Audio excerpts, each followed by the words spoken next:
Alright, good afternoon everyone. So today I wanted to get into the topic of overtraining. What are the symptoms and what it can do to you and how you should prevent it. So this is coming not only from research studies and lab reports that I found online that are credible, but it's also coming most importantly from personal experience. So what I really think how I would define overtraining is when one exceeds their body's limits, but they don't compensate for it with the right amount of recovery and right types of the right amount of food, or the right amount of the right types of food. So the problem is that, and this is called the supercompensation principle, and I'll be showing a graph around here that'll show you what overtraining looks like and what just over like training your body to its limits and compensating looks like, which is like you're progressing, right? What progressing and not progressing looks like in general. And the supercompensation principle basically is when you train to get stronger when you come back. So for example, you lift weights, okay? When you lift weights, you now, because you just lifted weights, now you're underperforming in your fitness level. However, with the right amount of recovery time and when you give your body the tools that it needs to recover from the damage you caused it adapts to the stress levels and to the situation that you just caused it, and it comes back stronger.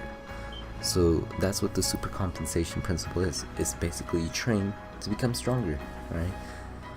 So the problem with overtraining, and I'll quote here, and I'll go ahead and cite all my sources below, but physiological, the symptoms of overtraining: higher rest rates, higher resting heart rates, changes normal blood pressure, delayed return to normal heart rate, elevated basal metabolic rate, elevated body temperature, weight loss, excessive thirst, impeded respiration, subcostal aching, bowel disorders. Gross, right?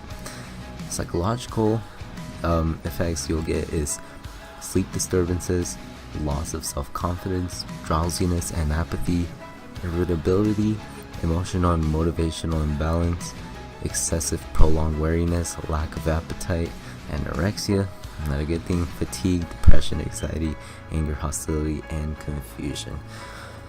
So how, for example, overtraining, what I could give you is you're doing high intensity interval training, which you really should only be doing 3 of these for maybe 15 to 20 minutes max. If it's high intensity, it should be kept to a short time, okay? Because that's how I think you should train. It's short but intense, to intense enough to kick your ass, par how do you call it? Sub-maximal of your max. So if you're doing high intensity interval training for 7 times a week, 30 minutes, you're really not letting your body adapt correctly. And worst of all, if you're putting all that with shitty nutrition, for example, you're eating Cheetos and all that, you're not adapting right. You're just gonna get weaker. You might lose weight, yeah, sure, but that weight you're losing is really just a bunch of muscle. You're losing muscle and you're losing water. That would be the excessive thirst, because you're not drinking 80 plus fluid ounces of H2O a day. Yeah, a lot of people don't even get 3 cups, and I didn't even used to get 3 cups. Yeah, my pee used to be like Super Saiyan colored. It was weird, but now it's clear, which is good. You should you don't maybe have to drink 80 fluid ounces, but drink enough so that every time you're peeing, it's it looks normal, it's kind of clear. That's what you want to aim for. And the reason for that is because, well, water can raise your metabolic rate. It helps keep your body temperature in check, helps your joints and all that, and glycogen levels. I'm not too sure exactly how to explain this because I haven't researched too much into glycogen, but I just know that your muscles are 70% water, 30% protein. So that's why you want to make sure that you're drinking enough water and you're getting enough protein for your muscles. Okay. So, you know, when you're overtraining, there's just a lot of negative consequences, and most of it's just like the lack of energy that you're going to be getting, and because of that you're going into the gym and you're half-assing workouts, and because you're half-assing workouts, you're not progressing like you should be. You're not overloading your muscles like you should be. You're underloading, which well, why are you doing that, mate? Like, where's the logic behind that? So you're losing gains, literally. So the way I would go about preventing overtraining is less equals more. Sometimes give yourself more rest, track your sleep, track your strength progression, track your weight. Make sure you're not losing more than 2 pounds a week. You should not be losing more than 2 pounds a week. And why do I say that? Because if it's over 2 pounds, it's most likely just muscle that you're losing versus fat, unless you're like morbidly obese, okay, which most of you are not. Most of you are just kind of chubby, so you should keep it at 1 to 2 pounds a week. Right now I'm just going for 1 pound a week, and not even really like that much, because I'm eating around 2,100 calories a day, okay, but I cause a deficit and I go to around 1,800. So I cause a deficit. How? By exercising. And that's really how I think you should be going at this, not how I was doing it before, which was eating out 1,400 calories, going boxing for an hour, weightlifting for an hour, right after that running for 30 minutes. I did this and I lost 15 pounds in maybe like 2-3 weeks, and that was a terrible fucking mistake, because yeah, well, I was really skinny, and somehow the only reason my strength progressed was because of new gains, but my muscles weren't really getting like progressing as much as they are now. Like, now I'm able to see my veins more, like, they're a little more pop, a little that to it.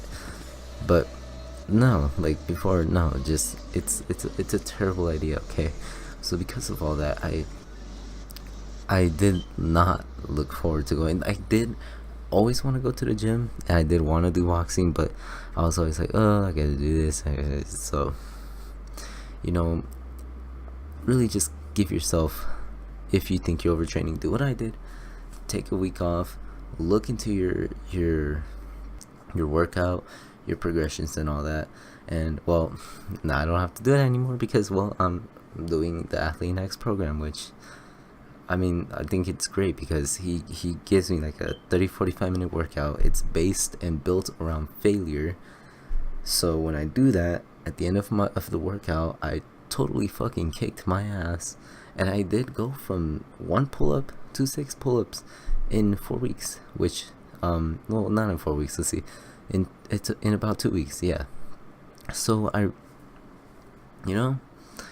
take it or leave it. Like, most people can't even do 1, so I'm over here doing 6 pull-ups, 17 chin-ups, and hopefully by the end of the 3 months, which would be around January, February, March, I will be around 20 pull-ups. I want to be able to do 20 pull-ups. That's my goal, and of course have a better body. Like, right now I have a 2-pack. It's like a slight 4-pack, and that's only after I do ab exercises. So I just gotta keep working hard for what I want, because nothing in life worth having is gonna be easy to get, right? So do yourself a favor, listen to your body, okay? It's talking to you and it's telling you, give it rest, feed it right, feed the muscle, burn the fat, like the book, which I'll be reviewing soon. Alright, so the reason actually, and I just want to put this in as a PS, is I made this video, and actually I want to quote Jeff Cavalier: you can train long, and you can train hard, but you can't do both. If you're training long for 2 hours, it clearly wasn't hard enough. You can tell me it was long and hard, but if you're doing that, you're probably on roids, man. You're probably on roids. You're taking that good old vitamin S. However, just keep it short and intense, okay? You're gonna give your body more time to rest and feed it right. I'll be making more videos on nutrition, but one thing, like the video on your TDEE, your total daily energy expenditure, look at that. Look at how much you should be feeding your body, and make sure you're not going over 1,000. Like I said, you don't want to be losing muscle. Muscle is literally like what burns calories when you're not doing anything. You burn 50 more calories per pound. 10 pounds extra of muscle equals 500 calories more you can eat just to maintain. That's amazing. Alright, so just do the math. If it's 20 more, somehow that's, whoa, 20, that's a lot of muscle pounds. But let's say you get 20, that's 1,000 more just to maintain. I know people who like the freaking Rock, dude. I think he's like 4,000, probably 5,000 calories. Like, this dude's insane, but that's literally just to like maintain. Right now, like I said, I'm eating 2,100. You know, so just figure that out. See, like, go down by, like, do the math. 500 calories deficit, 1 pound a week. 1,000 calorie deficit, 2 pounds a week. I would do it instead, like I said, 15 to 20%. That's the safe amount. Make sure you're training short and intense. All right, don't tell me you're training long and hard. That's bullshit, because you really can't do both. Like, just think about it. You really can't do both. You're not gonna be squatting 300 pounds for like 2 hours. Like, bullshit. But anyways, that's my take on this. Give yourself a week off if you think that this is affecting you, and you'll see that just go down a little bit, crank it down a notch, up the intensity, shorten the workout times. You'll see that you'll get good results, like I have. All right, so just, yeah, do yourself that favor. All right, and let the gains continue, and have a good day.